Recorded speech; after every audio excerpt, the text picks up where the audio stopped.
সব সময় আল্লাহর কাছে এই দোয়াটা যেন আমরা করি, আল্লাহ কিয়ামতের দিন তুমি আমার হিসাব নিও না, আল্লাহ তুমি আমার বিচার বসিও না, আল্লাহ তুমি দয়া করে আমারে মাফ করে দিও। আল্লাহ যার বিচার করবেন ও জাহান্নামে যাবে, আর যার বিচার করবেন না সে জান্নাতে যাবে।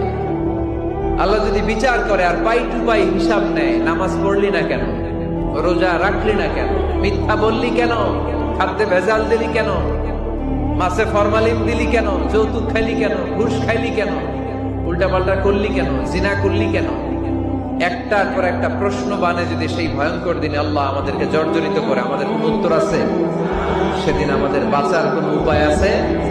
তাই আমরা সবাই আল্লাহর কাছে দোয়া করবো, আল্লাহ কোনো বিচার টিচার মানি না, কোনো বিচার করতে পারবো না, দয়া করবা। কথা কয় না? কি করবে? এবার আওয়াজ করে বলেন, বিচার চান না দয়া চান?